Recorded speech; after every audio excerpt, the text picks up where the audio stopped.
Welcome to my channel, All for Health with Jane. Family, the AKA Tibz murder case is still on. Today we are in Eswatini Magistrate Court where the two Ndimande brothers are held. Siyabonga Ndimande and Malusi Ndimande are still there for their extradition case.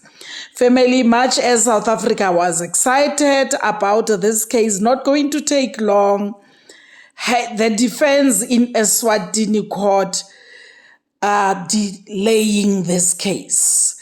You know, there's a delay in tactics they are playing in Eswatini.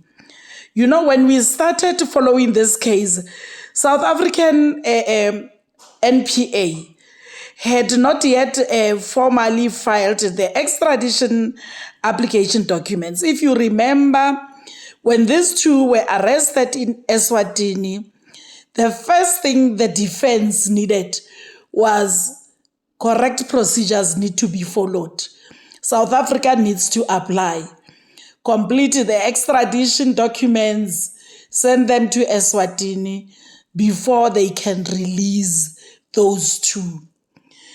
Hence, South Africa has done that, and since it has submitted, family, we are still struggling to get the two Ndimande boys back into the country.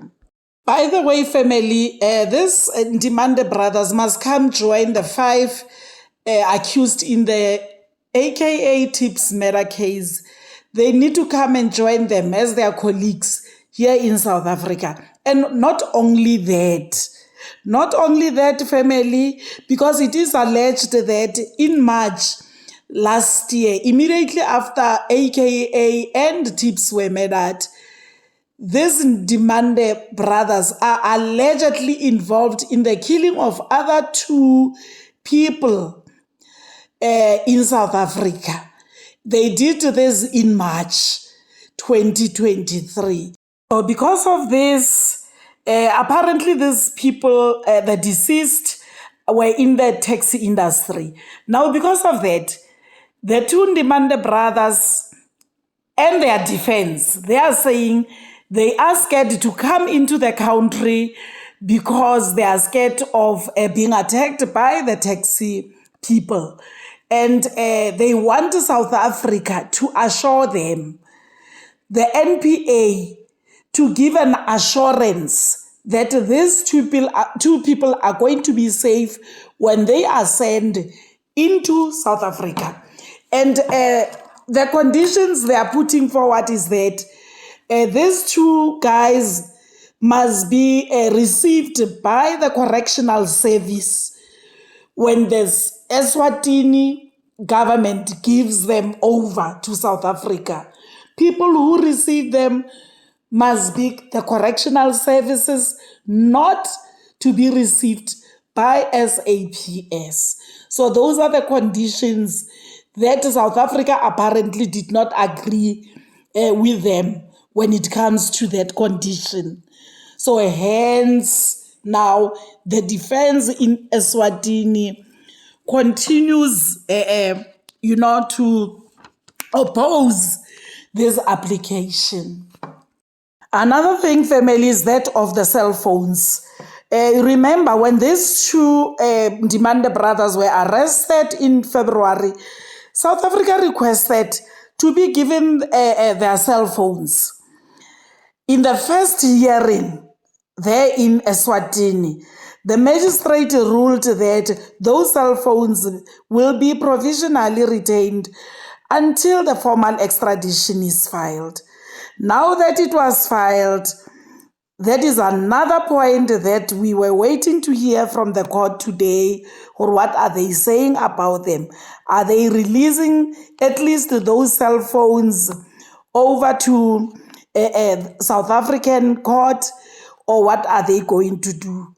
But the way it is, those cell phones were still not released to the South African government. Now, a number of legal flaws were pointed out by the applicants on the request. Now, to say that it is irregular and misplaced in a number of legal aspects. It is not important at this juncture for the court to start listing those contentions raised.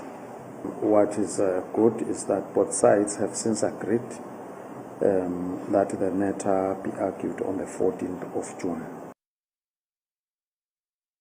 Your Lordship, it is our humble submission, Your Lordship, that the respondents are not requested to be brought back to South Africa on the basis that they were found in possession of firearms in Swaziland, in Eswatini. The request is based on the fact that they are to face criminal charges relating to the unlawful possession of firearms in the Republic of South Africa. Family, on the clip that we just heard, the prosecutor there is clarifying the court that the main reason why these two are facing this court today, it's not because of what they did in Eswatini, but it is because of the cases they need to go and face back in their country in South Africa. And this happened today on the 14th of May, 2024.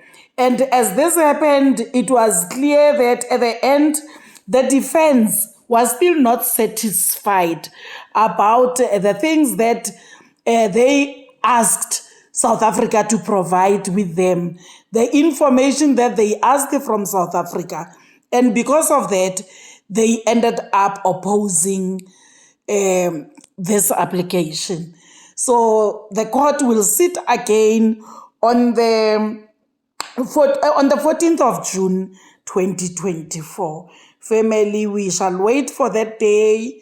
Hopefully on that day, the defense in Eswatini will release these two Ndimande brothers to come in South Africa and face what they have done in this country. Because without them in Durban, they want to delay the case again, the defense in Durban, to say, no, we need to wait for those in Eswatini. But the prosecutor in Durban says we can't wait for them. We are proceeding with the case.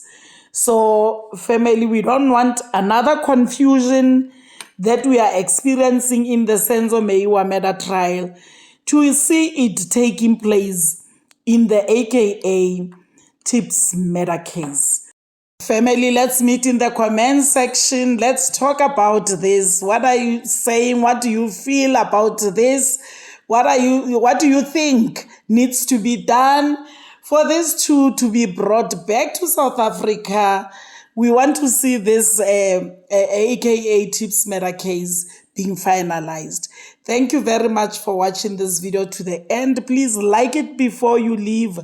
Subscribe for my channel if you haven't done so yet, family. I love you very much and I will see you on my next upload. Thank you. Bye.